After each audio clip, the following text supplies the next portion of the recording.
तो दरअसल आपको पता होगा दोस्तों कि आज चंद्र ग्रहण लगने जा रहा है, लेकिन खास बात यह कि ये चंद्र ग्रहण गुरु पूर्णिमा के साथ लगने जा रहा है। चंद्र ग्रहण का समय रहेगा 2 घंटे 45 मिनट तक। इसकी क्या टाइमिंग वगैरह रहेगी तो मैं आपको बता दूं, लेकिन इससे पहले मैं आपको बता दूं दोस्तों कि ये चंद्र ग्रहण जो है ये उपछाया चंद्र ग्रहण होगा, यानी कि दिन में रहेगा तो आपको चंद्र ग्रहण का कोई प्रभाव देखने को नहीं मिलेगा, लेकिन प्रभाव जरूर पड़ेगा कुछ राशियों पर, कुछ ग्रहों के अनुसार, ठीक है ना। बाकी चंद्र ग्रहण की जो टाइमिंग रहेगी दोस्तों 8:37 पर शुरू होगा, सुबह 11:22 तक रहेगा। भारत में दोस्तों ये नहीं दिखाई देगा, भारत के अलावा दूसरे देशों में ऑस्ट्रेलिया, एशिया, यूरोप वगैरह में दिखाई देगा। बाकी फिर भी कुछ प्रभाव रहेगा, इसलिए आप ग्रहण समाप्ति के बाद अपने घर में साफ सफाई, झाड़ू पोछा कर लें, खाने पीने की चीजों में तुलसी का पत्ता डाल दें, और ग्रहण के दौरान गर्भवती माताएं बहनें घर से बाहर ना निकलें तो ज्यादा बेहतर है। और भी ज्यादा डिटेल जानकारी मैं आपको इस वीडियो के नीचे डाल दूंगा, तो वहां से चेक कर लीजिएगा। इसके अलावा गुरु पूर्णिमा से जुड़े भाई इंपॉर्टेंट अपडेट्स मैं आपको अलग से वीडियो में बता दूंगा। फिलहाल अपन आगे बढ़ते हैं आज की प्रमुख बड़ी खबरों में, जहां अपडेट देख पा रहे होंगे प्रधानमंत्री नरेंद्र मोदी जी ने देश में एक बहुत ही अच्छी नई पहल शुरू की है। पता क्या? पीएम मोदी जी ने कहा दोस्तों कि युवा लड़के लड़की आगे आए और ट्विटर, फेसबुक, टिकटॉक जैसे भारतीय एप्लीकेशन बनाए। मैं खुद भी इन्हें ज्वाइन करूंगा, ये कहना है पीएम मोदी जी का। और इतना ही नहीं दोस्तों, इसके लिए प्रधानमंत्री नरेंद्र मोदी जी ने एक नया कॉन्टेस्ट भी निकाला है, जिसका नाम है Atmanirbhar Bharat app innovation challenge. Digital India power to empower के तहत प्रधानमंत्री नरेंद्र मोदी जी ने खुद ट्वीट करके ये बात की जानकारी दी है, आप स्क्रीन पर देख सकते हैं। innovate.mygov.in के ऊपर आप ये ज्यादा जानकारी भी देख पाओगे। अच्छा, सबसे अच्छी बात यह है दोस्तों कि अगर आप एप्लीकेशन डेवलपमेंट का काम करते हो ना भारत में, तो आपको 20 लाख रुपए का इनाम भी मिलेगा सरकार की तरफ से। जी हाँ, प्रधानमंत्री नरेंद्र मोदी जी ने लॉन्च किया आत्मनिर्भर भारत इनोवेशन चैलेंज और मिलेगा आपको 20 लाख तक का अधिकतम इनाम। दरअसल दोस्तों सरकार ने चाइना के ऊपर चौतरफा वार कसा है। चाइनीज एप्लीकेशन को बैन करने के बाद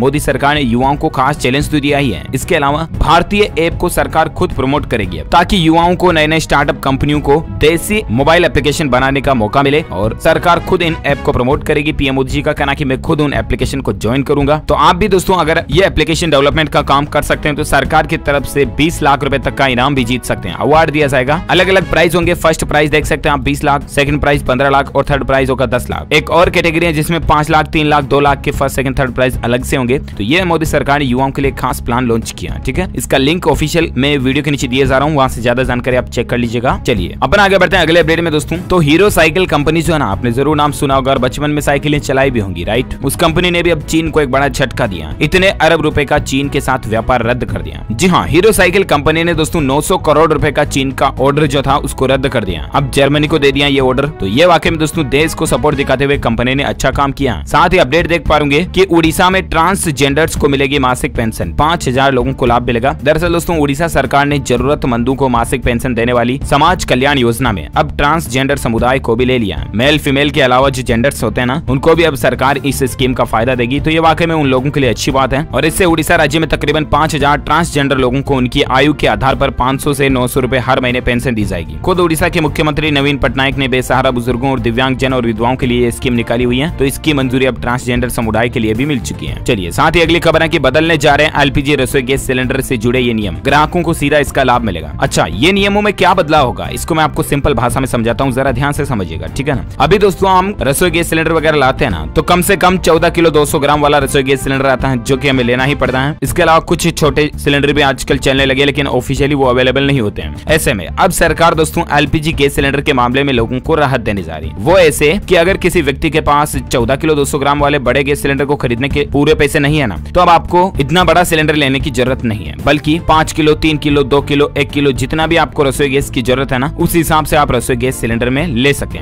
ये स्कीम बहुत जल्द सरकार लागू करने जा रही है, तो अच्छी बात है, गरीबों को इसका खास फायदा मिलेगा।